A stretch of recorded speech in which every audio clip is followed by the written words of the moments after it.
सभी सत्संगी प्रेमी मालिक के नाम को बड़े प्रेम से उच्चारण करेंगे। ये हमारी भारतीय परंपरा है। जब हम आप कोई काम, चाहे संसार का हो, शरीर का हो, परिवार का, या खेती, दुकान, दफ्तर, बिजनेस, व्यापार का, सभी लोग अपने अपने मजहब धर्म के मुताबिक अपने अपने देवी देवता, इष्ट परमात्मा, खुदागार, भगवान, गुरु का नाम लेके ही करते हैं। ये हमारी सनातन परंपरा है। लेकिन आज अंग्रेजी तालीम में लोग भूल गए। परेशानी मुसीबत का कारण यही है। जब भगवान को भूल जाओगे तो वो अगर नजर फेर लेगा तो कुछ नहीं बचेगा।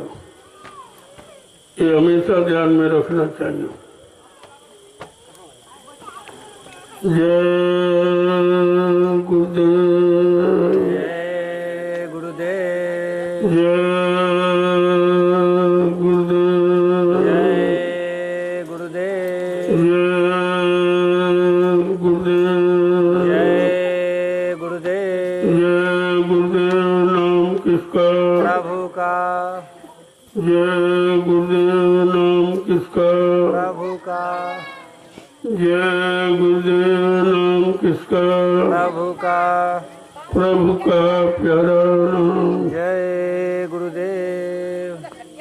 रात्रि परमार्थी श्रमदान सेवा करने वाले सभी प्रेमी जनों,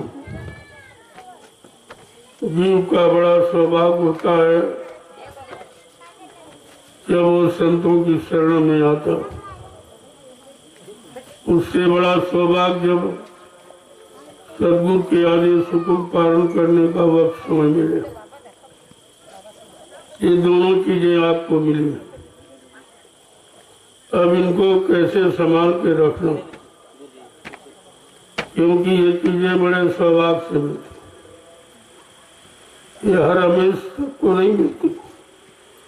कभी कभी किसी अपने जीवन में ऐसा वक्त, ऐसा समय, ऐसी घड़ी मिलती।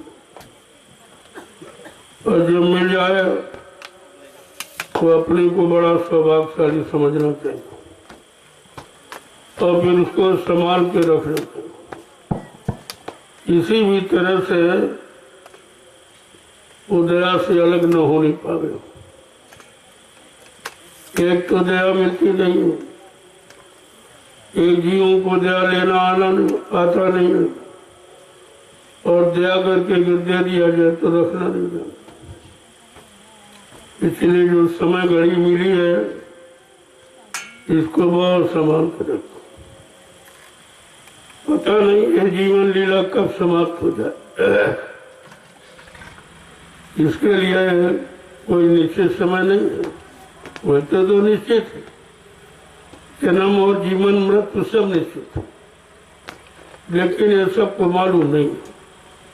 तो महापुरुषों को मालूम है कि आपका जन्म कब होगा, कहाँ होगा, किस स्थिति परिस्थिति में होगा, और कितने दिन वहां जीवन जी पाओगे, और कब तुम्हारी मृत्यु हो जाएगी।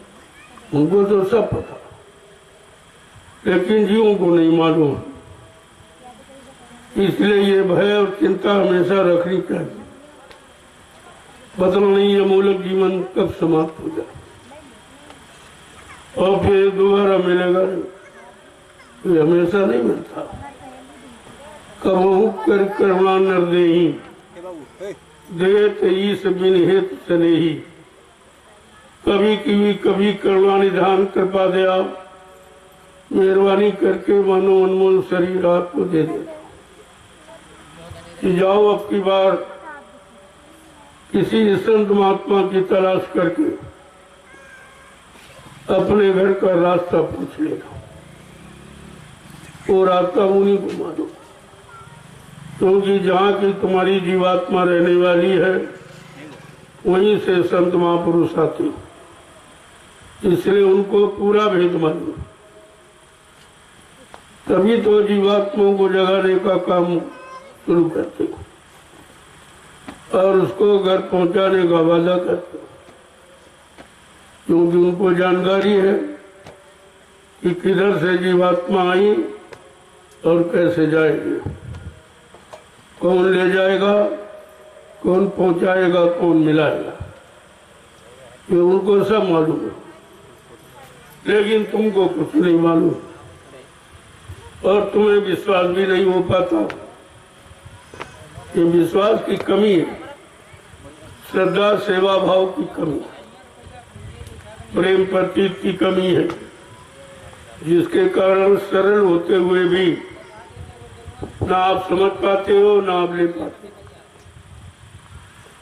इसलिए जब कभी ऐसे अवसर आपको अपने मानव जीवन में मिल जाए, बहुत चौकसी के साथ एक एक वचन को सुना, क्योंकि ये वचन कई किताबों में वर्णित नहीं है। ये 4 वेद, 6, 7, 18 पुराण, 19 उपनिषद और 36 ऋचाएं जो धर्म चर्चा वर्णित की गई उनसे बिल्कुल परे है। न वेद कह पाए न पुराण कह पाए। जो महापुरुष कहते हैं उसको कोई कह नहीं पाया और 3-3 युगों से तो बिल्कुल लोगों ने जाना ही नहीं। ये तो उनकी दया कृपा मेहरबानी हो गई जो उन्होंने कलयुग में ये रास्ता खोल दिया। ये किसी को मालूम नहीं था कि जीवात्मा किस लोक मंडल मुकाम की रहने वाली है और वो कैसे आई, क्यों आई और किसके द्वारा आई और यहाँ कैसे फंस गई या फंसा ली गई। अब वो कैसे निकलेगी, कौन निकालेगा, कौन घर पहुंचाएगा, कौन मालिक से मिलाएगा, इसी जानकारी को देने के लिए महापुरुषों ने सत्संग जारी किया। सत्संग का मतलब यही यानी सत्य का संग। भक्ति तो यार झूठ है, ये तो संसार झूठ का है, काल माया की रचना। लेकिन वो सत्संग क्यों जारी किया कि जीवात्मा सत्य, सतलोक सचखंड अनामी धाम की रहने वाली, जब तक उसको सत्य वचन नहीं मिलेंगे तो उसको अपने घर की याद नहीं आएगी। धीरे धीरे धीरे जब सत्संग वचन सुनाए जाएंगे तो इन जीवात्माओं को अपने घर की याद आए कि हमारा घर कहीं और है, हमारा मालिक पिया प्रीतम कहीं और है। हम तो यहाँ परदेश में आके फंस गए, अब हमको यहाँ निकालेगा। धीरे धीरे सत्संग वचनों से ये सब जानकारी उसको हो जाती। जब जानकारी हो जाती है तब अपने घर जाने की बेचैनी होती है, तड़प होती है कि अब हमको अपने घर जाना चाहिए। बहुत युग काल समय निकल गया, यहाँ फंसे, कोई ऐसा नहीं आया जिसने ये दया की होती कि घर का रास्ता बताया होता या हमको घर की तरफ मुखातिब किया होता या घर पहुंचाया होता। ऐसा कोई आया ही नहीं, क्योंकि जितने आए सब गुप्त थे। जो 750 वर्षों में संतों का आगमन हुआ वो गुप्त शक्तियों थी। उनको राज खोलने का, इशारा करने का तो अधिकार था, लेकिन जीवों को घर पहुंचाना, ले जाना ये अधिकार नहीं। इसीलिए तो सम्राट मालिक को भूमंडल पर आना पड़ा। जैसे तो जीवात में निकल नहीं पाए, इतने युगों की बहकी भूली भटकी ये इशारे से नहीं समझ पाए। इसको तो पकड़कर जब उधर घुमा के खड़ा किया जाएगा और इसको धीरे धीरे धीरे चला करके इसके घर पहुंचाया जाए, बीच के मंडलों में ठहरने नहीं दिया जाएगा, क्योंकि मृत लोक से ऊपर सारे मंडल अच्छे, तो किसी में फंस जाएगी। इसलिए संतों ने कहा नहीं दिखाऊंगा, लेकिन रोकूंगा। हर मंडल का परिचय हर मंडल की जानकारी, हर मंडल की सुंदरता, ये सब तुम्हें देखने को मिलेगी, लेकिन ठहरने नहीं दो, क्योंकि ले जाने का वादा किया, घर पहुंचाने का वादा किया, मालिक से मिलाने का वादा किया। ये कार्य बड़ा कठिन है, इस सबकी बस की बात यहाँ नहीं है। यहाँ तो सांसारिक भौतिक जगत की बातें करने वाले लोग हैं, शरीर इंद्रियों में सीमित है, इनको क्या मालूम कि आत्मा क्या है और परमात्मा क्या। केवल चर्चा तो जानी, लेकिन ये नहीं जाना कि परमात्मा कहाँ रहता, आत्मा कहाँ रहती। आत्मा मनुष्य शरीर में, इससे निकल करके कैसे बाहर निकलेगी और कैसे अपने घर की तरफ मुखातिब होगी, ये राज नहीं बना। न ऋषियों को, न मुनियों को, न योगियों को, न महर्षियों को, न ब्रह्मचारियों को, न अवतारी शक्तियों को, न ज्ञानी विज्ञानियों को। ये राज किसी को मालूम नहीं है कि जीवात्मा कहाँ की रहने वाली है, इस शरीरों में कैसे आ गई, अब इस शरीर से वो बाहर कैसे निकाली जाए, घर की तरफ कैसे मुखातिब की जाए, इसको अपने घर मंडल मुकाम कैसे पहुंचाया जाए। ये रास्ता संतों ने आके खोला, लेकिन जितना जिसको अधिकार मालिक की तरफ उतना भेद उन्होंने बताया, लेकिन पहुंचाने का वादा ये किसी ने नहीं किया। ये सम्राट मालिक का वादा, इसलिए उनको ये खोल के कहना पड़ा कि हम आए हुए देश से जहाँ तुम्हारा धाम, तुम सबको घर पहुंचाना एक हमारा काम। उन्होंने ये रास्ता खोला, ये रास्ता किसी पर खुला नहीं। इशारा तो किया, संकेत किया, लेकिन स्पष्ट रूप से नहीं कहा कि मैं वहीं से आया हूँ जहाँ की तुम्हारी जीवात्मा रहने वाली है, मैं तुम्हारी जीवात्मा को घर पहुंचाने के लिए आया हूँ। ये रात किसी ने खोला नहीं। इतना बड़ा सौभाग्य ये हमें आपको कलयुग में मिल गया। ये सौभाग्य बड़े बड़े तपस्वियों को, त्यागियों को, ज्ञानियों को, ध्यानियों को, किसी को नहीं, और आपको मिल गया, बिना मांगे मिला। आपने कोई कोशिश नहीं की, कोई यत्न किया नहीं, आपने घर गृहस्थी परिवार छुड़ाया नहीं गया, बाल बच्चों से अलग किया गया नहीं, खेती दुकान दफ्तर बिजली व्यापार मजदूरी आपकी रोकी नहीं गई। इसी में रहकर समय निकाल कर मालिक की याद करो, और वो लेने आए तो लेके जाए, लेकिन कुछ न कुछ निमित्त मात्र तुम्हें कुछ करना। अगर सब उन्हीं पर छोड़ दोगे तो तुम क्या करो, तो तुम और बुराइयों में और झगड़े झंझटों में और गंदगी में फंस जाओगे। इसलिए कहा कुछ तुम करो और कुछ मैं करूं, और कुछ मालिक की दया हो जाए, तुम्हारा काम बन जाएगा। तो निमित्त मात्र आपके लिए रखा कि कम से कम सुबह शाम आत्मा के घाट पर बैठकर कम से कम याद तो करो, घाट पर हाजिरी तो दो, मालिक को याद करो, तो ये देखा जाए भाई तुमको मालिक की फिक्र है, मालिक को पुकार रहे हो, याद लगा रहे, नहीं जा पा रहे हो, नहीं शक्ति सामर्थ्य है, तो इसके लिए तो क्षमा मिल जाएगी। लेकिन बिल्कुल नहीं करोगे तो भी क्षमा नहीं, कुछ ना कुछ तो आपको करना ही पड़ेगा, और वो भी बहुत थोड़ा। तो देखा गया कि भजन इसके बस का नहीं, मन नहीं लग रहा, मन साथ नहीं देता, तन साथ नहीं देता, तो उसके लिए सत्संग रखा, और सत्संग का याद नहीं रहता, वचन भूल जाते, तो कहा ऐसा करो तुम सेवा। अब कौन सी सेवा? सेवा तो सभी करते, लेकिन जो सेवा आज तक आपने की या कर रहे हो वो तुम्हारे निजी स्वार्थ, उसमें परमार्थ कुछ नहीं। जो बाल बच्चों के लिए घर गृहस्थी परिवार में खेती दुकान दफ्तर दीजिए, व्यापार मजदूरी करते हो, ये तो बाल बच्चों की सेवा, समाज की सेवा, देश की सेवा, ये मान सम्मान अधिकार और पद की सेवा। लेकिन जब संतों ने जो परमार्थी सेवा का जिक्र किया, वो सेवा जिसमें तुम्हारा कोई स्वार्थ नहीं, कोई लोभ लालच नहीं, कोई इच्छा नहीं, उस सेवा का नाम है परमार्थी सेवा। और वो आपके सामने लाके खड़ी, जबकि हिंदुस्तान में कहीं चले जाओ ये सेवा कहीं नहीं, कोई नहीं जानता इसका भेद। जब तक संतों के परमार्थी वचन जीव नहीं सुनेगा, तब तक परमार्थी सेवा का लाभ उसे नहीं मालूम।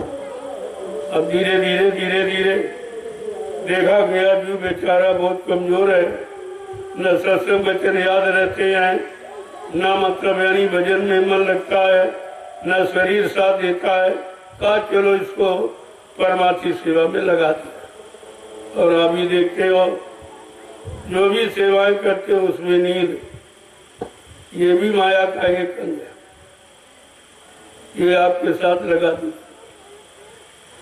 तंद्रा निद्रा उंघाई जमुहाई रस विशेष जाना तिरना, ये आपके साथ जुड़ता। सत्संग सुनोगे तो नींद आगे घेर लेगी, भजन पर बैठोगे तो नींद आ जाएगी, लेकिन सेवा करोगे तो नींद नहीं आएगी। देखो कितना बड़ा लाभ कि नींद से भी आपको अलग कर दिया, जबकि नींद छोड़ती नहीं, न सत्संग सुनने में छोड़ती, न भजन करने में। लेकिन जब यहाँ मिट्टी सेवा करोगे तो नींद नहीं। एक कितना बड़ा काम आपका, जो भजन से सत्संग से नहीं हो पा रहा, वो इस परमार्थी सेवा से आपका हो रहा। क्योंकि तुम्हारी समझ में नहीं आ रहा है क्यों कराया जा, तुम्हारे मन को शांत करने की, तुम्हारे शरीर को निरोग बनाने की, जो तरह तरह की बीमारियों ने घेर लिया, जिसे भोगों में लग गए और सारी शक्ति आपने नष्ट कर डाली। भोग रोग बन के निकले, भोग ही रोग का कारण। भोग से शक्ति नष्ट होती, जब शक्ति नष्ट होती तो रोग दौड़ते। इसीलिए महापुरुषों ने आपके लिए कहा घर गृहस्थी परिवार में तो रहो, लेकिन थोड़ा संयम से। जब संयम की बात नहीं जीवों की समझ में आई, तब संतों ने खोल के कहा कि घर गृहस्थी परिवार में रहो, लेकिन ब्रह्मचर्य का पालन। दोनों लोग स्त्री पुरुष अपने अपने तत्व को, रज और वीर को संभाल के रख, क्योंकि ये तत्व मोल नहीं मिलता, ये तत्व किसी सामान को खाते पूरा नहीं किया जा सकता। ये तो परमात्मा की देन है, और परमात्मा ने अपने को पाने के लिए शक्ति आपको दी है। क्योंकि जब इसका पालन करोगे, इस शक्ति का संचय करोगे, तो परमात्मा की प्राप्ति आसान हो जाए, बहुत सरल हो जाए, कि आपको कुछ ज्यादा करना नहीं पड़े। इसलिए आश्रमों का निर्माण किया कि घर गृहस्थी में आप नहीं रह पाओगे, नियम संयम का पालन नहीं कर पाओगे, तो आपको आश्रमों पर रखा जाए। 1 महीने, 2 महीने, 6 महीने, साल भर, 2 साल, ये जबरदस्ती ब्रह्मचर्य का पालन करा लिया जाता, जिससे शरीर की शक्ति खराब न हो, शरीर में बीमारियां कम आवे और मन साधना में लगने लगे, मन नाम की कमाई में लग जाए और उधर की तरफ मुखातिब हो जाए। इसलिए ये सब आश्रमों में कराया जाता है। घर गृहस्थी परिवार, राजमहलों मकानों में अगर लोग ईश्वर प्राप्ति कर लेते तो फिर जंगलों में लोग क्यों गए? लेकिन जंगलों में तो गए, लेकिन कोई कराने वाला, जिसको गुरु कहते, वो नहीं मिला। अपने हट से तपस्या करने चले गए, हट से कोई योग करने लगे, हट से कोई साधन करने लगे, उसका लाभ आपको किंचित मात्र भी नहीं मिलेगा। जब किसी के आदेश का पालन करोगे तो आदेश के साथ उसकी शक्ति भी आपको मिलेगी। इसीलिए आदेश पालन सर्वोपरि। तो आदेश पालन आप करते नहीं हो, मनमानी करते हो, जिससे नुकसान समय का हो रहा और मिलने वाला भी कुछ। ये संत मत है बिल्कुल न्यारा और अलग, अनोखा। इसमें किसी युग की चर्चा आप जोड़ नहीं सकते, किसी युग की चर्चा की बराबरी आप नहीं कर सकते। संत मत की बराबरी कोई काल मत नहीं कर सकता। चाहे किसी अवतारी शक्ति का समय हो, लेकिन संत मत की उपमा वो बिल्कुल करी बराबरी उसकी करी नहीं सकती, क्योंकि ये बिल्कुल अलग है। ये स्पेशल दया जीवों के लिए रखी गई। इसलिए उन्होंने 1000 वर्ष का समय निश्चित निर्धारित किया कि मैंने जिनको नाम से जोड़ा है या नामदान जिनको दिया है, नाम डोर शब्द डोर पकड़ाई है, जब तक उनको घर नहीं पहुंचा दूंगा तब तक ये बराबर जन्म आपको मिलता रहेगा। 1000 वर्ष का समय रखा गया और कहा अगर सामने कर लो, एक ही बार कर लो तो निकल जाओ, नहीं तो हर बार आपको मानव शरीर मिलता रहेगा। जब तक पूरा नहीं करा लिया जाएगा तब तो वो मानव शरीर देते हैं। और 1000 वर्ष में सारे जीवों को घर पहुंचा देंगे, ये उनका वादा है। ये वादा सृष्टि में किसी ने नहीं किया, किसी ने समय निर्धारित नहीं किया कि इतने समय इतने वर्षों में हम जीवात्माओं को घर पहुंचाएंगे।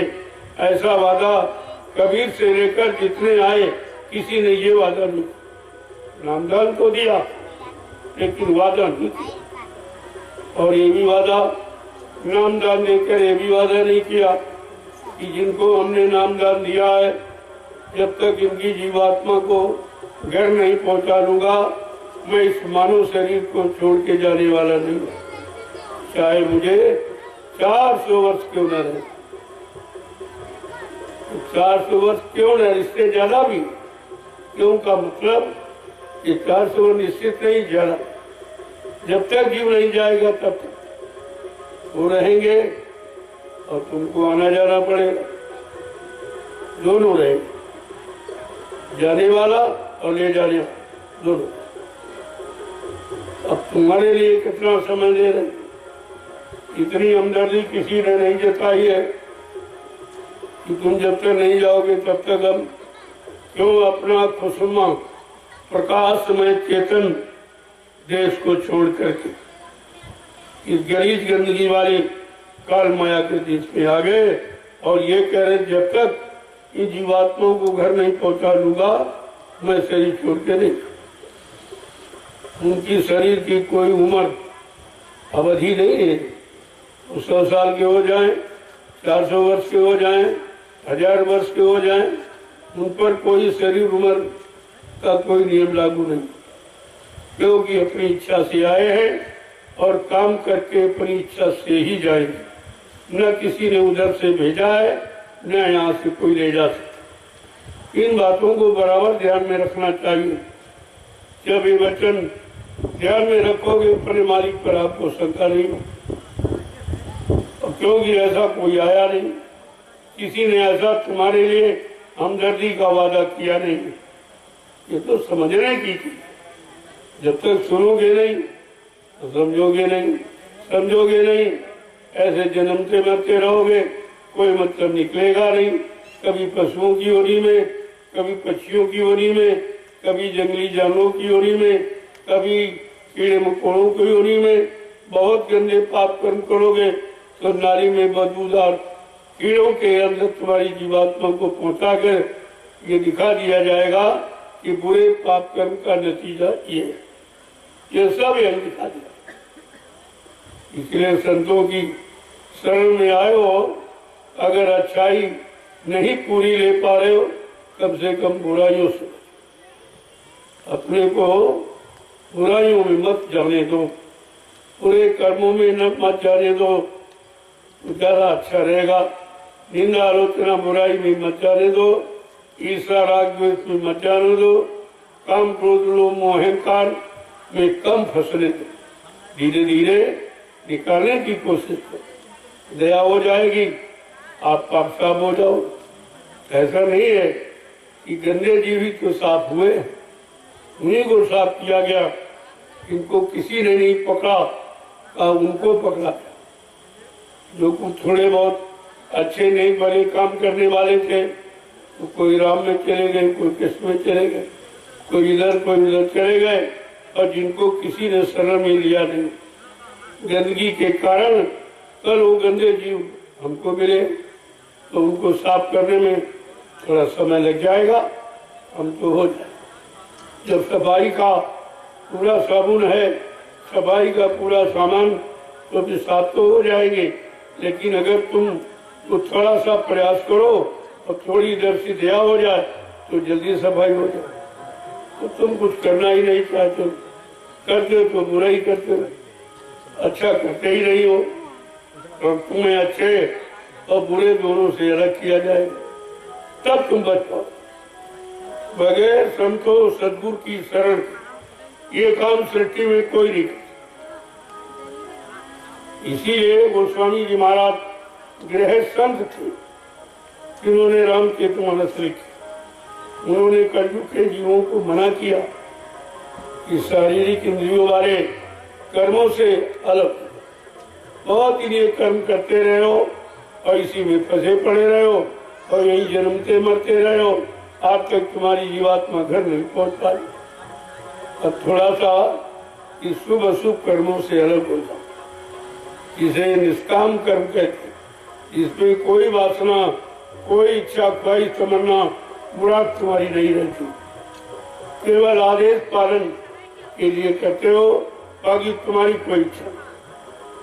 वो कर्म हमें आपको करना चाहिए। ये है संत मत।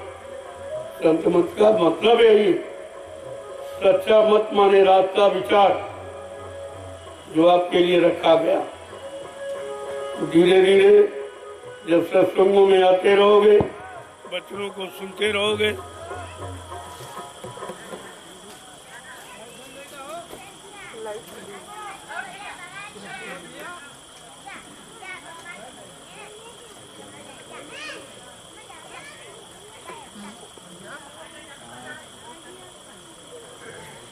अपू जेड चालू करो।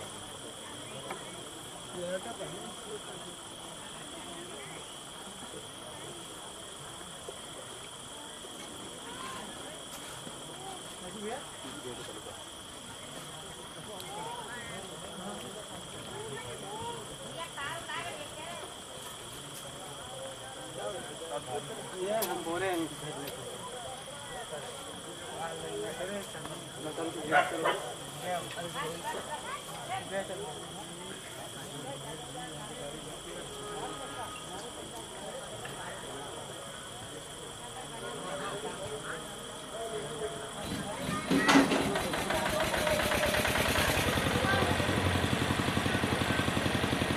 एक पाव घटाना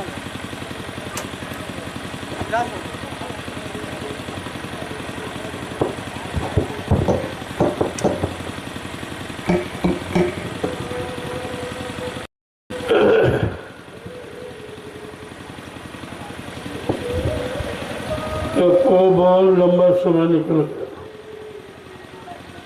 काल माया के देश में फंसे फंसे, काल की व्यवस्था में उलझते उलझते इतने उलझ गए हो, ये उलझन सुलझाना बड़ा मुश्किल। गोस्वामी जी महाराज ने इशारा करके कहा रामचरितमानस कि जड़ चेतन ग्रंथि पड़ गई, यद्यम रखा छूटत करते। जड़ चेतन की गांठ लगा दी, यद्यप झूठ है, लेकिन जीव के बस की बात नहीं है कि उसके छुटकारा पाए, ये उसके बस की बात नहीं। अब इस गांठ को कैसे खोलोगे? उसी के लिए तो रास्ता निकाला गया। पहले तन मन को शांत करो, तन मन को भोगो विषयों से अलग करो, शक्ति का संचय करो, तब तुम कुछ समझ में आ जाएगा।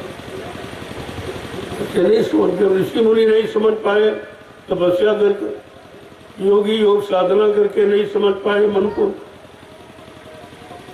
और अवतारी शक्तियां मार काट हिंसा खून खराबा करके अपने मन को नहीं समझा पाए, नहीं अलग कर पाए,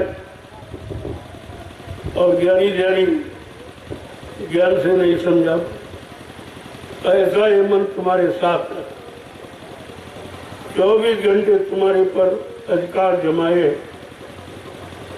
और तुम अभी तक नहीं समझ पाए हो कि तुम्हारे पर अधिकार किसका है, तो उसी के इशारे पर चल रहे हो।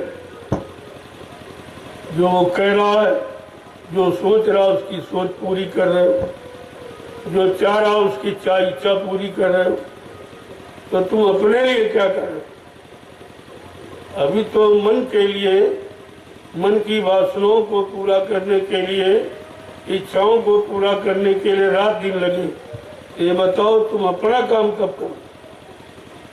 अभी तुम्हारी समझ में यही नहीं आया कि अपना क्या, जो मन सोच रहा, जो मन करा रहा, जो तुम कर रहे हो उसी को अपना समझते,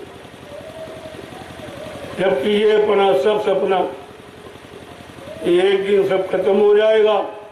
क्योंकि शरीर इंद्रियों से जो भी काम आपने जोड़ा, जब शरीर नाशवान है तो इंद्रियां भी नाशवान, ये सब नाश, ये साथ जाने वाला शरीर ही नहीं, इसके लिए रात दिन तुम प्रयास करते, खिलाना पिलाना सजाना, इसी के चक्कर में पूरा जीवन चला जाता। और ये नहीं समझ पाए ये तुम्हारा है नहीं, पराये सामान को अपना सामान करना, और पराये को सजाना, या सजाने से वो तुम्हारा हो जाएगा, या तुम्हारे अनुसार उसका समय निश्चित हो जाएगा,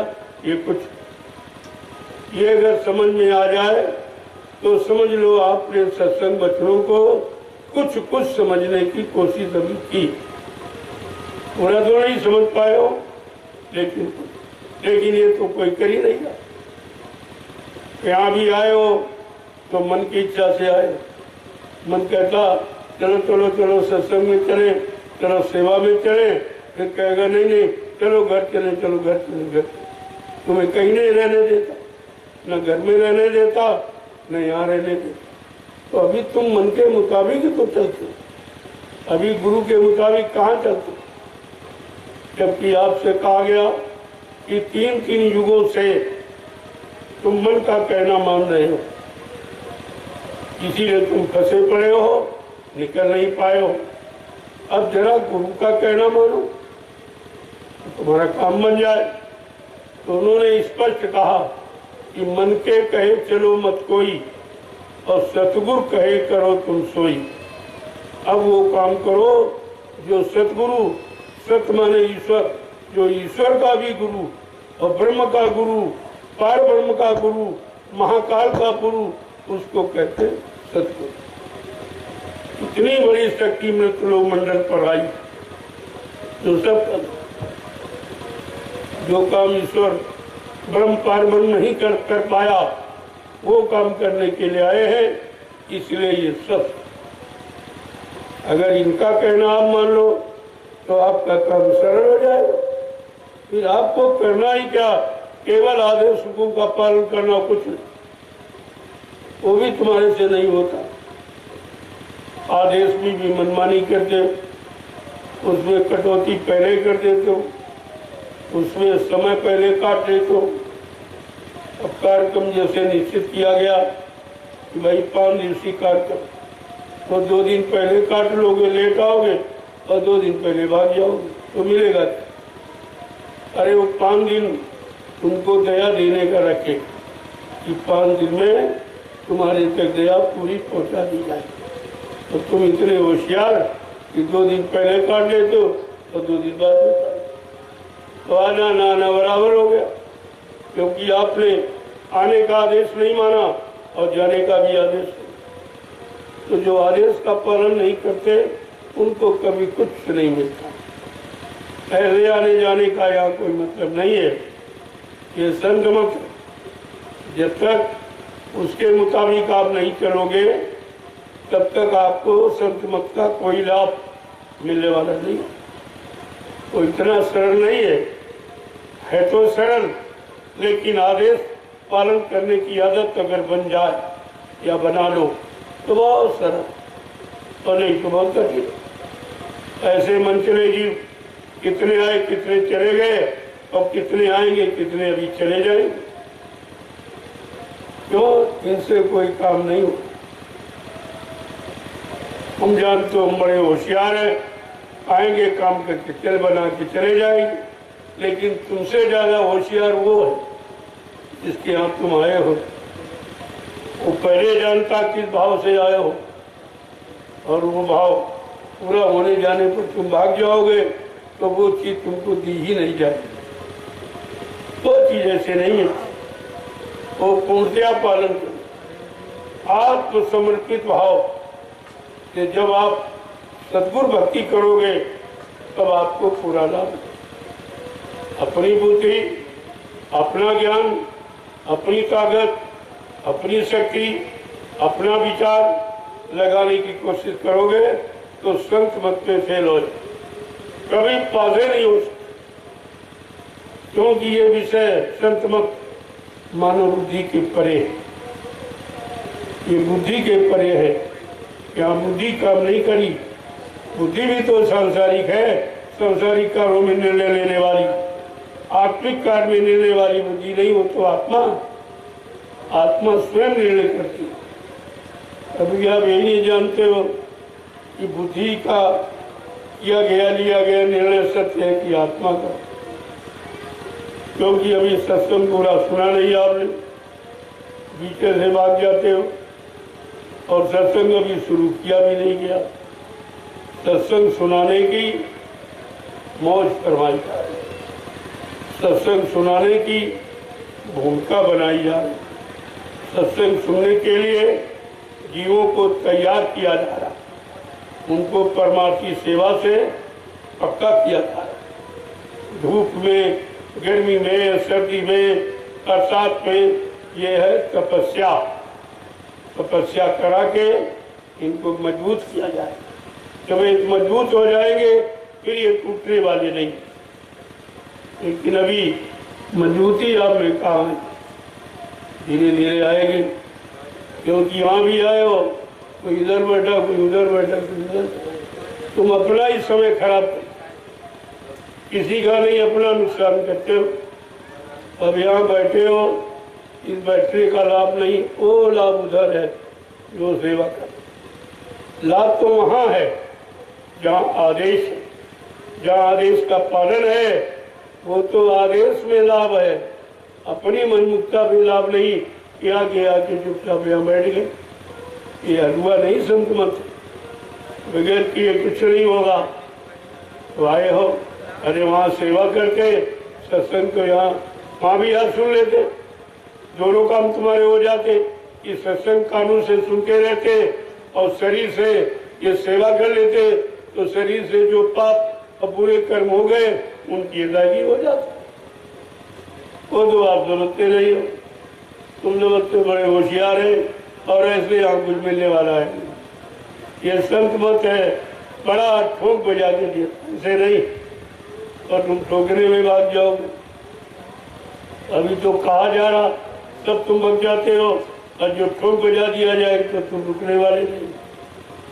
कम से कम समझा, यहाँ आए हो एक निशाना रखो, परमार्थी समदान सेवा। क्यों? ये सेवा हिंदुस्तान में कहीं नहीं, और इसमें सबके लिए सेवा। कुछ नहीं, लोगों को डलिया उठाओ, अरे भाई हाथ से भर दो बैठ के। सबको सेवा है, ऐसा नहीं यहाँ कोई बहाना चलने वाला नहीं, मुझे सब मालूम, क्योंकि मैंने ये सब किया, तब आपसे करवा रहा। मैंने 8-8, 10-10 घंटे लगातार फावड़ा चलाया है, तब आज आपके लिए फावड़ा का आदेश करता हूँ। आप उतनी सेवा कर ही नहीं सकते।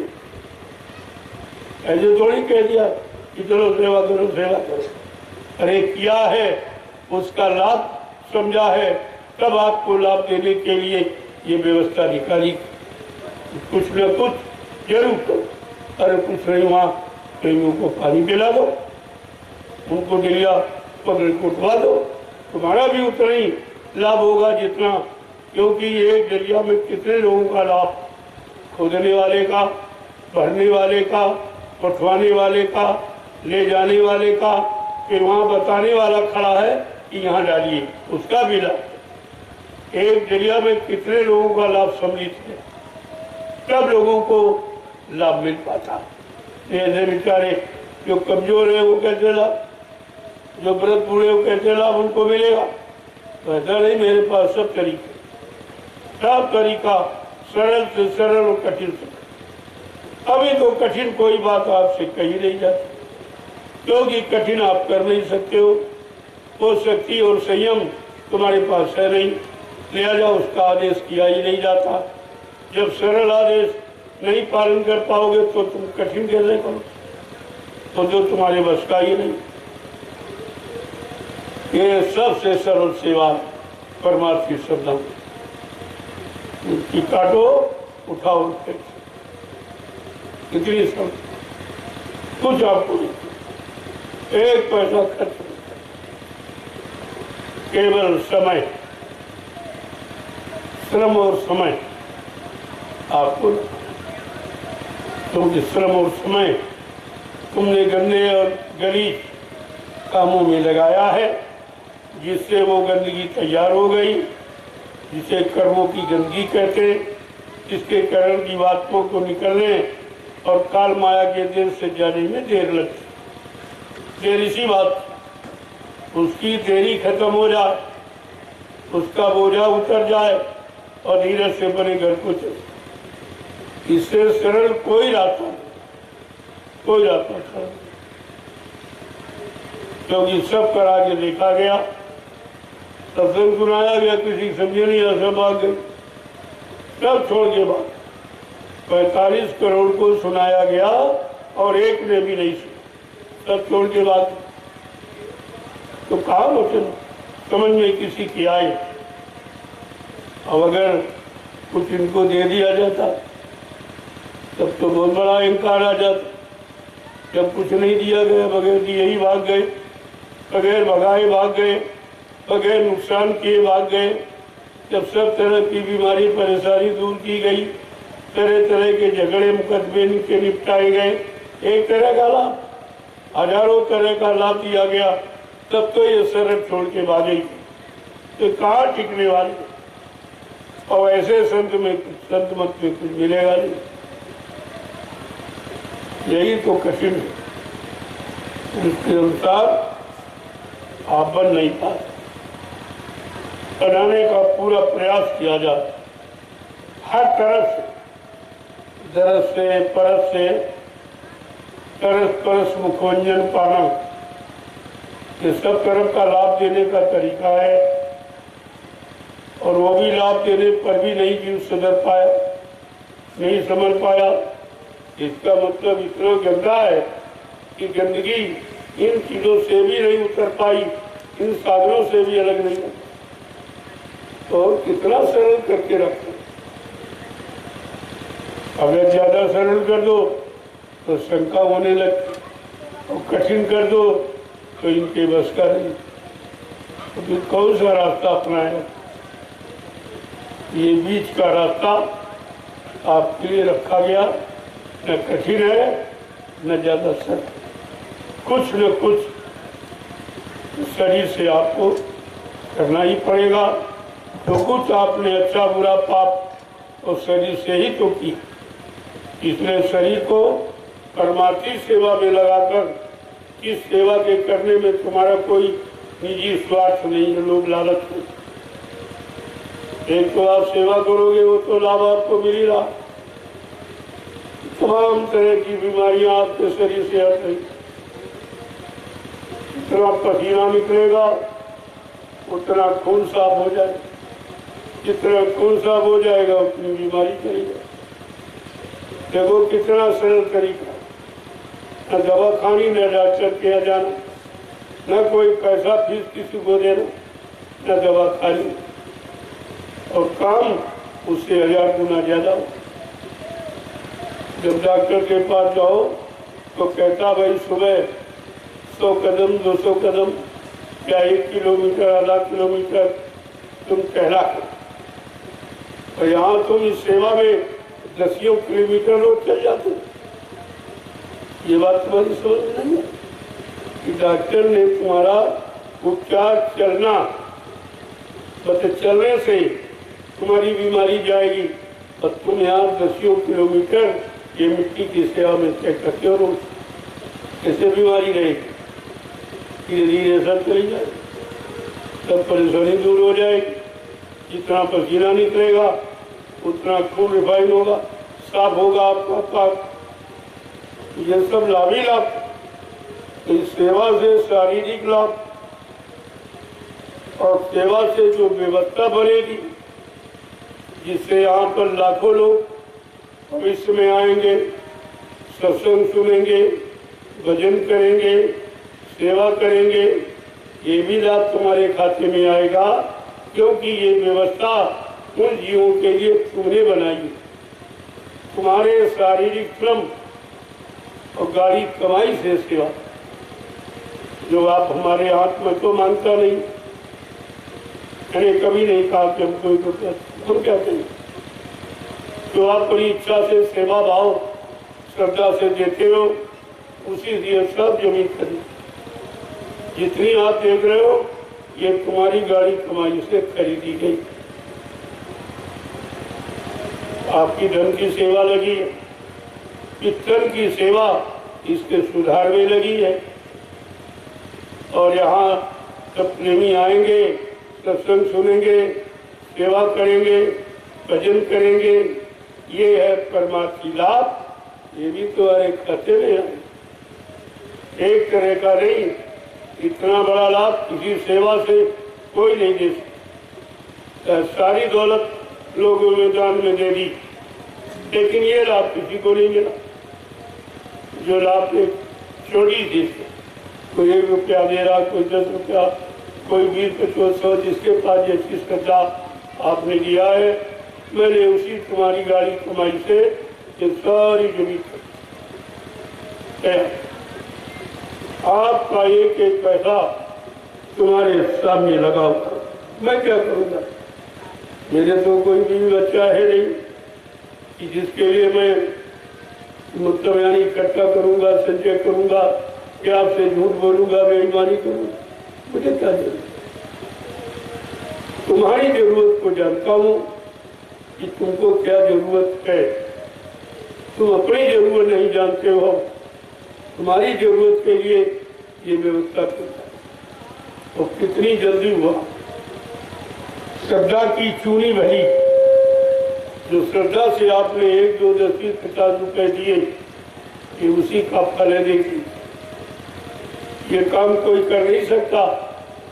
जहाँ तुमने 4-4, 5-5, 6-6 इनको की सेवा दी, वहाँ कुछ वो एक आश्रम मथुरा का 45 करोड़ प्रेमियों की कमाई से बना, और ये 6 आश्रम इन मतलब यानी 4-5 साल में मैंने आपकी गाड़ी कमाई से तैयार।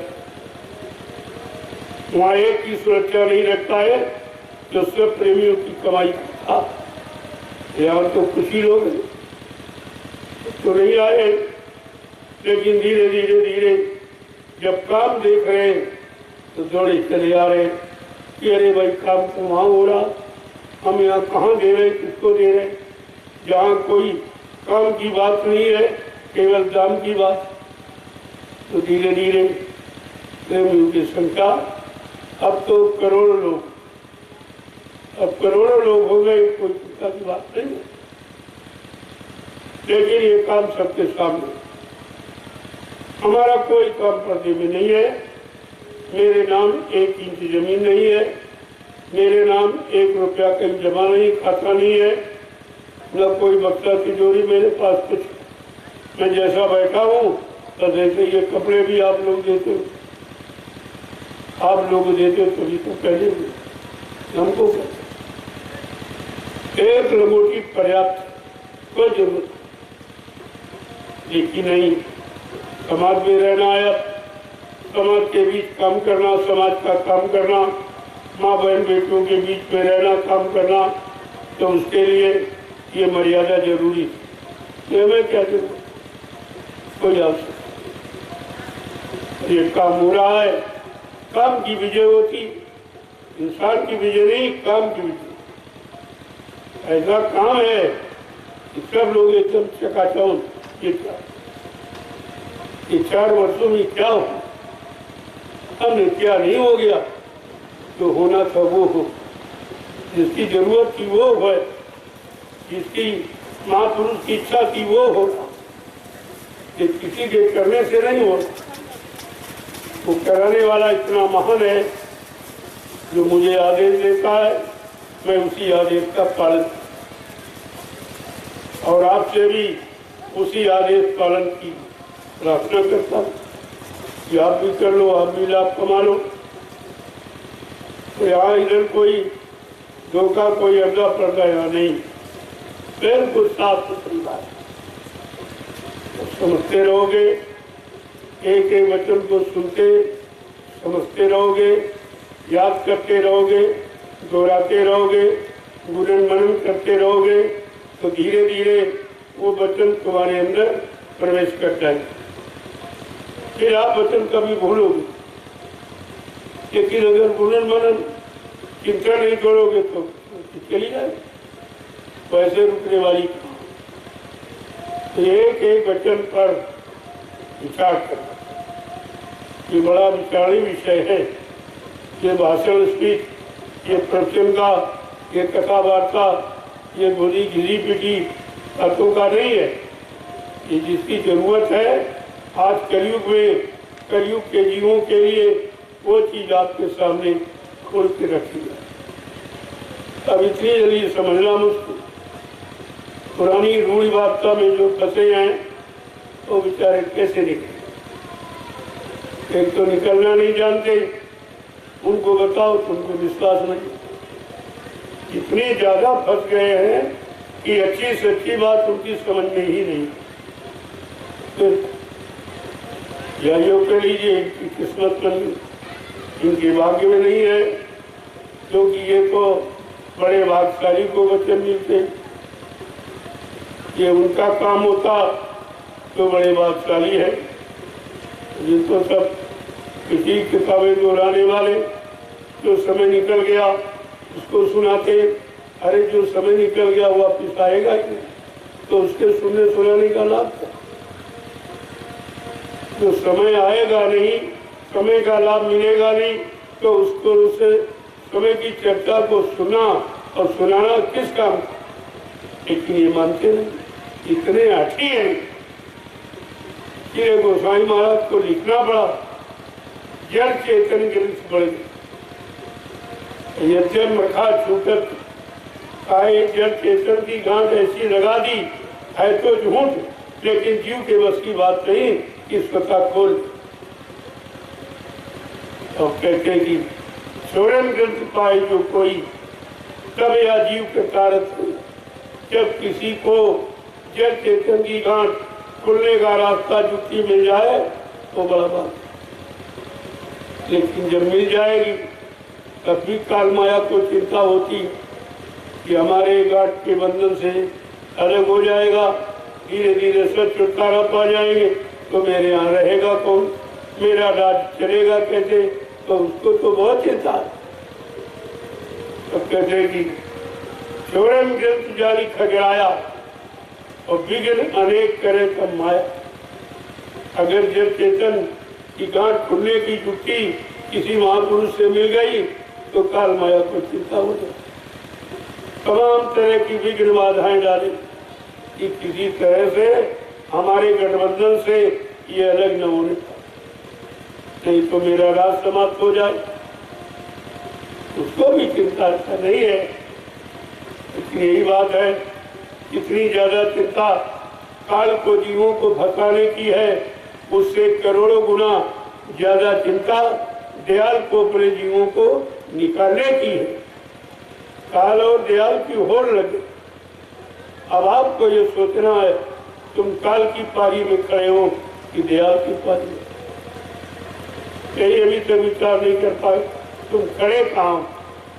तुम जाने की तैयारी में हो, यहाँ रहने की तैयारी में हो, तुम निकलने की तैयारी में हो कि फंसने की तैयारी में हो, अपने घर जाने की तैयारी में हो कि काल माया देश के रहने की तैयारी। कहा तुम्हारी समझ? तो इतना तब कहा बहुरी काल करिए सत्संगा, कबे होए संशय सब भंगा। बहुत समय तक जब सत्संग करोगे, सुनो सुनाओ पढ़ो पढ़ाओ नहीं करो, जब करोगे तो करनी का लाभ, करनी का अनुभव, जो सच्चा सत्य होता, सच्चा होता वो आपके पास है जो किसी। इसलिए सुनो कम गुनो ज्यादा, सुनो ज्यादा, चिंतन ज्यादा करो ताकि एक एक वचन तुम्हारी समझ में पड़ता। फिर तुम्हें कोई हटा नहीं सकता, कोई अलग नहीं कर सकता। दुनिया की सारी ताकत एक तरफ हो जाएगी और बच्चों की ताकत एक ही। सत्य आपने सच्चाई से बच्चों को समझा और पकड़ा है, अपने जीवन में उतारा। ये सब काम आपको समझदारी के साथ। तो प्रेमी देखो सेवा भी कर रहे हो, वचन भी दोनों लाभ, क्योंकि वचन तो कानों से सुनोगे, हाथ पैर तो खाली नहीं। और आपने पाप पूरे कर्म हाथ शरीर से, तो शरीर में से शरीर से सेवा करके इसको मांझो। ये मिट्टी 88,000 ऋषियों की तपोभूमि, इस मिट्टी से ये शरीर में कर्मों की गंदगी जो लगी इसको साफ करो। जब साफ हो जाएगी तो तन मन ये सब तुम्हारा स्वच्छ साफ के बाद सब कुछ होगा। गोस्वामी महाराज ने यही तो लिखा कि हमको पाएगा कौन? अगर कोई ब्राह्मण क्षत्रिय में कहते नहीं, ये पाने वाली नहीं। कोई मंदिर बनाना, कोई यज्ञ करवाना, सामग्री फूकना, झूठा संदेश किताबों में लिखा दिया उससे कला, इससे कुछ नहीं, इससे कुछ होने वाला नहीं। तो रामचरितमानस कहती क्या है कि निर्मल मन चल सो मोहि पावे और मोह छल छिद्र कपट नहीं वहां। बड़ा साधु, कोई खर्चा नहीं, कोई दान नहीं, कोई दक्षिणा नहीं, कुछ। कहा अपने मन को निर्मल पाक साफ पवित्र करो। जब तुम्हारा मन निर्मल पाक साफ पवित्र हो जाएगा तो मेरा वास तुम्हारे अंदर हो जाएगा। मैं कोई रुपए पैसे से कोई खरीद थोड़ी सकता हूँ।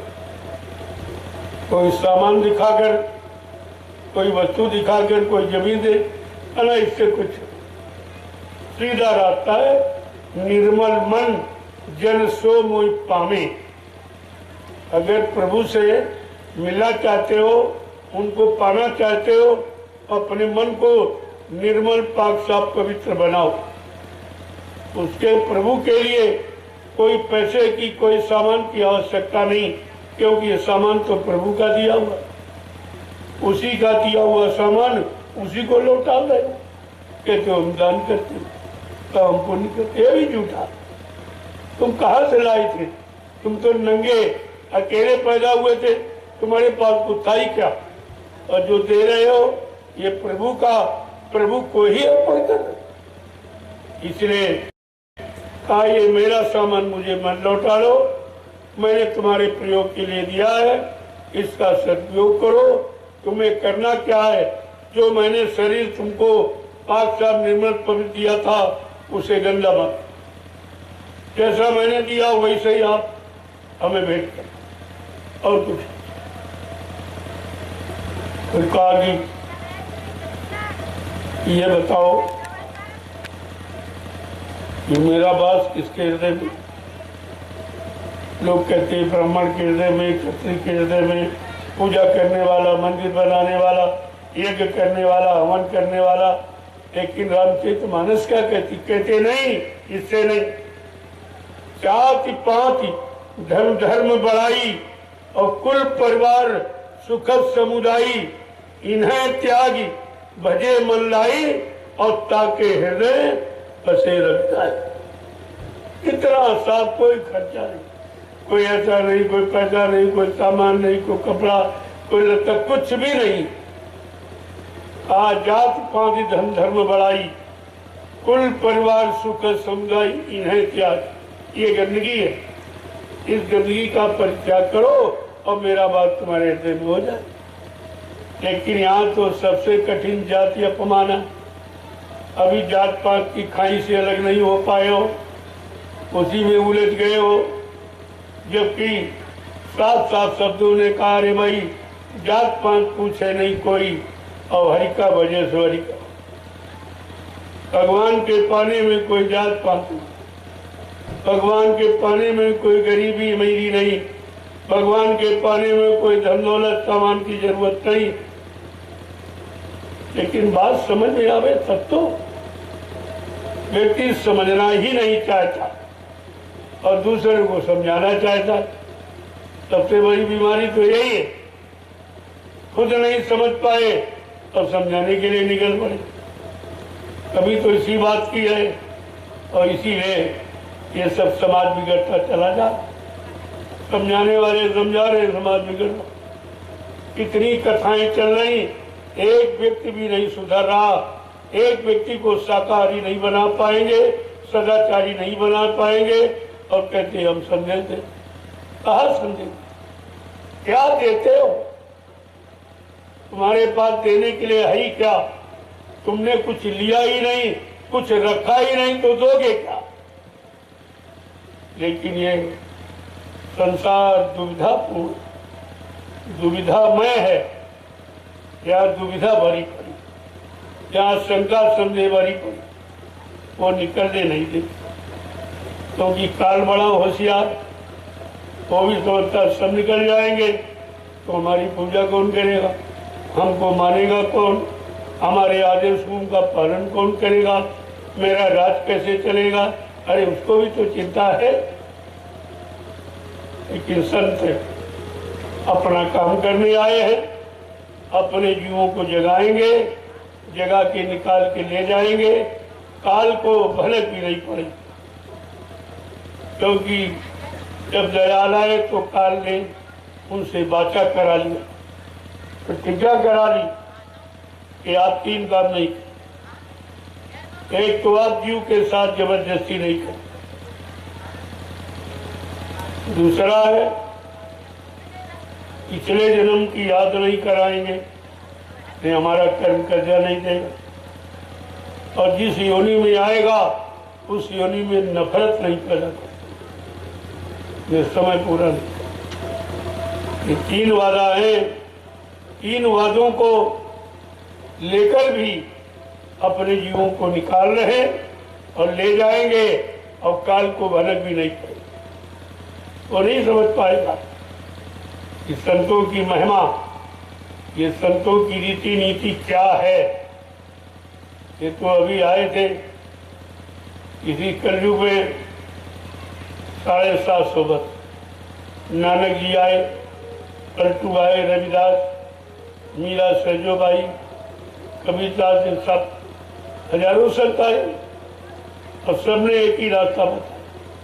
लेकिन ये किसी ने नहीं कहा, इस रास्ते पर चलने वालों, मैं तुम्हारी जीवात्मा को जब तक घर नहीं पहुंचा लूंगा मैं पीछा छोड़ने वाला नहीं। ये किसी ने, ये समर्थ मालिक का वादा, किसी का।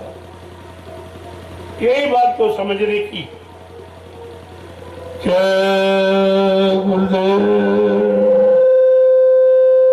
जय गुरुदेव, जय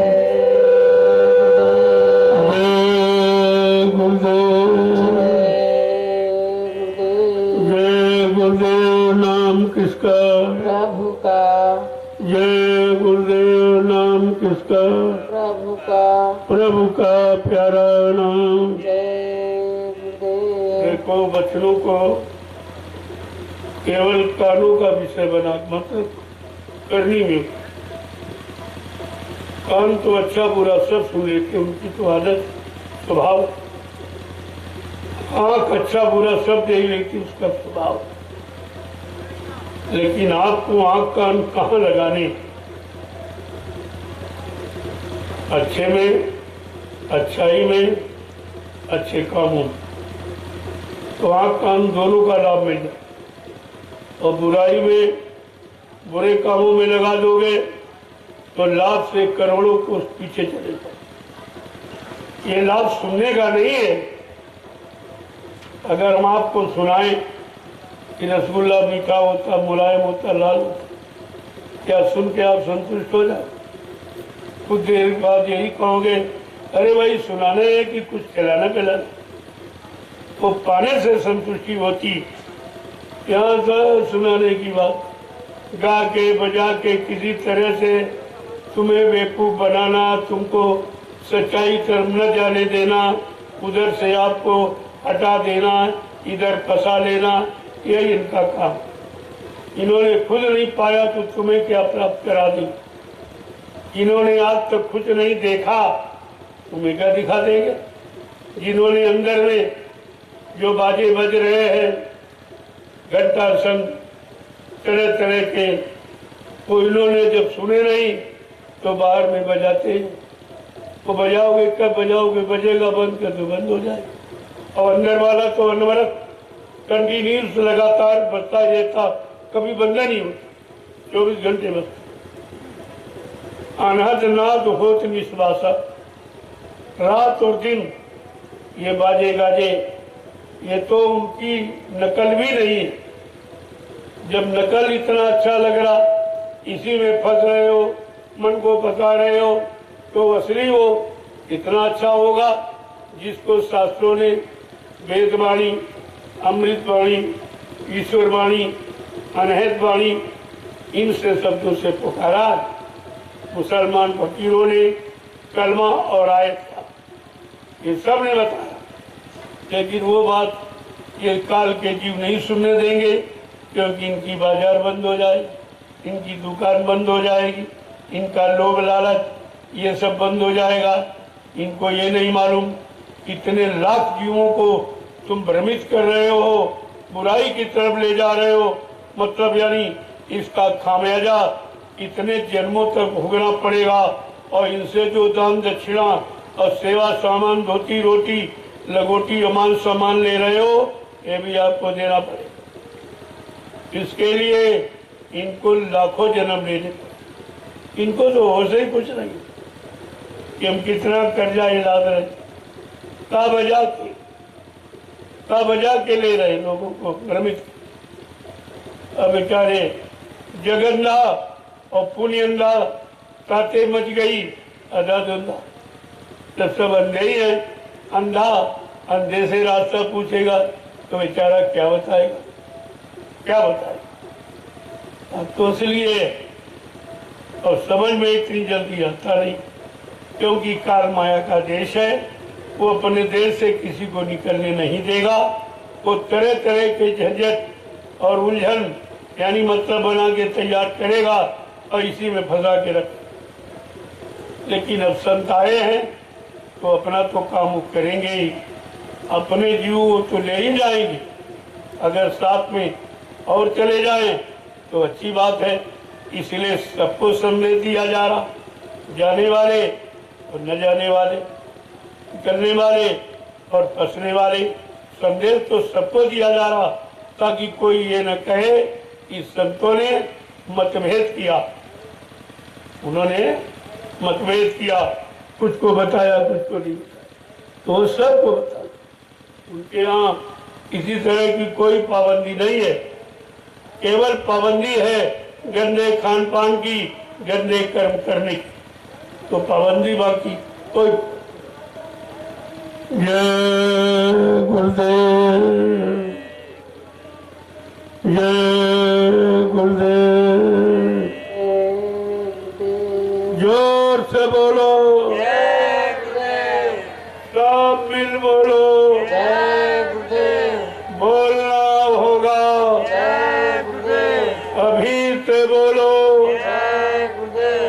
दर्द हरेंगे, सब कष्ट मिटेंगे, सुख शांति भी देंगे, सबके दाता, सबके मालिक। प्रेम से बोलो, ये नाम नहीं इंसान का, नाम है तो प्रभु का, ये काम नहीं इंसान का।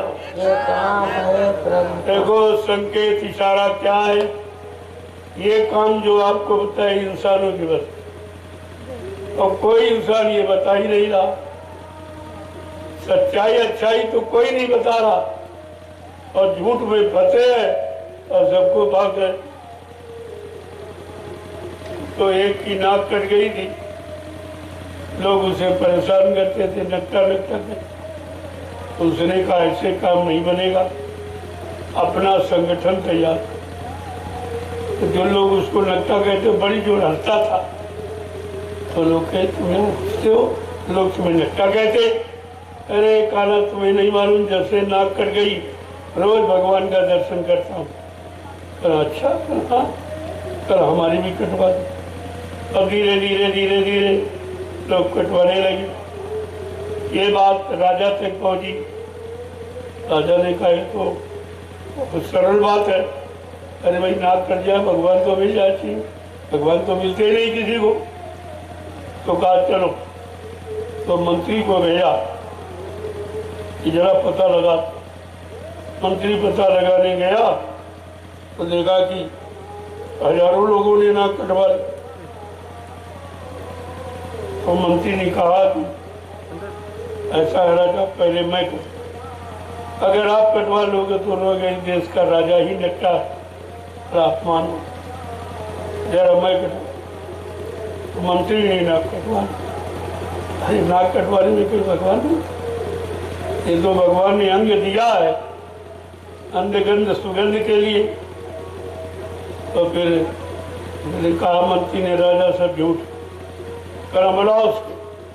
सबसे पहले वो जिसने प्रचार किया है नाक कटवाने से भगवान मिलता हो कौन, उसको बुलाया गया। अरे भाई तुमने ये काम क्यों किया?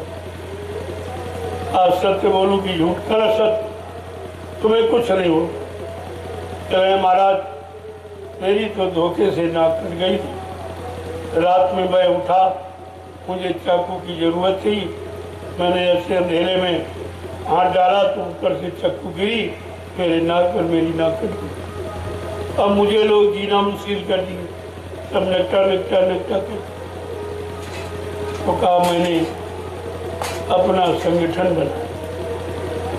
तो राजा ने कहा बहुत अच्छी बात, एक सीख मिली है, जब तुम बुरे काम से संगठन बना सकते हो, क्या हम लोग अच्छे काम से संगठन नहीं बना सकते? बड़ी तारीफ। तो कहने का मतलब है कि अपना संगठन बना रहे कि गाने बजाने से हमको तो मिला नहीं, तो इनको कहाँ से मिल जाएगा? चलो ऐसे समाज बढ़ाओ, समाज जोड़ो। इनको झूठा समझे तो गाने बजाने का इनसे पैसा भी लो, इनका समय भी लो, और इनको जो कुछ ना, और बड़े खुश रहेंगे। वही हो रहा है। गाने बजाने से पूछो भगवान मिलता? जब बड़े बड़े तपस्वियों को तपस्या करके नहीं मिला, योग साधना करके नहीं मिला, अवतारी शक्तियों को इतना खून खराबा, इतनी बहादुरी दिखाई, उनको नहीं मिला, तो नाचने गाने को वाले को मिल जाएगा। लेकिन ये समाज, ये कलयुग के जीव है, अपनी समाज से याद कर समाज। अब इनको पता नहीं समाज की परिभाषा क्या। समाज किसे कहते? दो वस्तुओं का आपस में सामंजस्य, मेल मिलाप, दोनों को लाभ मिले, उसे समाज कहते। जो सब प्रकार से मजी साफ सुथरी, उसे समाज। अब ये बेचारे समाज की परिभाषा नहीं जानते, इनको किसी ने समाज की परिभाषा बताई नहीं। तो ये तो आधाधुंध दरबार है, ये धांधली कब तक चलेगी? अरे भाई जब तक चलेगी तब तक चलेगी, जब तक कलयुग रहेगा तब तक चलेगी। जब सतयुग आ जाएगा ये सब धांधली समाप्त हो जाएगी। कोई धांधली नहीं किसी भी तरह की, ये धांधली समाप्त हो जाए। जय गुरुदेव, जय गुरुदेव। जय गुरुदेव। जो लोग कोई सेवा नहीं करे वो धीरे धीरे आए और प्रसाद ले। बाकी सेवा कर रहे हैं, करते धीरे धीरे आए तो तुम्हारी सेवा भी नहीं रुकेगी, और एक बार की तो यहाँ प्रसाद मिल ही जाए। लाइन लगाने से क्या फायदा, उतनी देर सेवा करो। जब आपको मालूम है एक डलिया मिट्टी डालने से एक माला स्वीकार होती, ये इतना बड़ा लाभ कोई सृष्टि में दे नहीं सकता। तो लाभ आपके पास है, तो उतनी देर 10-5 डलिया डालोगे, यहाँ लाइन लगा खड़े से क्या मतलब निकले। जो लोग बैठे हैं कोई सेवा नहीं कर रहे, वो आकर के धीरे धीरे प्रसाद ले रहे हैं, और इसके बाद प्रेमी धीरे धीरे आते रहे, प्रसाद लेते रहे, आपकी सेवा भी नहीं बंद होगी और प्रसाद भी आपको मिल जाए, वो तो लाभ आपको मिलेगा ही। जय गुरुदेव। अब आप लोग देखो, ये परमार्थी सन्नाम सेवा, ये दोनों भक्त होते हैं, और वो सर्वदलीय का आदेश। तो यहाँ है 100 यानी कटीली झाड़ियों, ये जो पतावर खड़ी इसको काटना, तो उसी में शामिल है। तो उसी तरह से घटा लीजिए आप, आपको लाभ मिलेगा। तो सब लोग धीरे धीरे आएंगे और प्रसाद को लेते रहेंगे। यहाँ भीड़ लगाने से क्या मतलब निकलेगा, सेवा भी आपकी रुक जाएगी और प्रसाद तो मिल ही जाएगा। जय गुरुदेव।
कमल की छाह में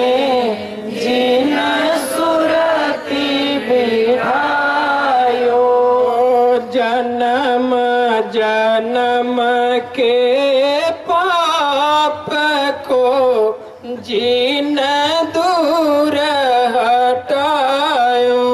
जन्म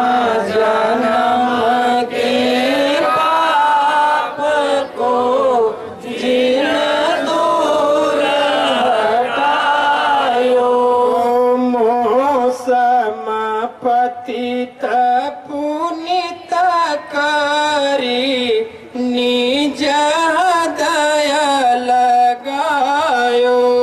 मोसम पतित पुनित करी निज हृदय लगायो। दीन दयालु दया करी दियो शब्द जहाजा। दीन दयालु दया करी दियो शब्द जहाजा। सुरती चढ़ी आकाश में धरियन दनादा। सुरती चढ़ी आकाश में धरियन दनादा। सुरती चली निज लोक को मन परम हुलासा। सुरती चली निज लोक को मन परम हुलासा। सतगुरु मिल गए राह में ले परम प्रकाशा। सतगुरु मिल गए राह में ले परम प्रकाशा। अभिनंदन निज लोक में कर की नर देवा। अभिनंदन निज लोक में कर की नर देवा। भाग्य सराय सुरति कर लावे बहु सेवा। भाग्य सराय सुरति कर लावे बहु सेवा। काल कर्म के फांस से लियो जीव बचाई। काल कर्म के फांस से लियो जीव बचाई। सतगुरु स्वामी दया करी निज घर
जय गुरुदेव नाम दाता सबका एक है सदा रहे गुरुदेव तुमको लाख प्रणाम है सतगुरु जय गुरुदेव हाँ तुमको लाख प्रणाम है सतगुरु जय गुरुदेव जय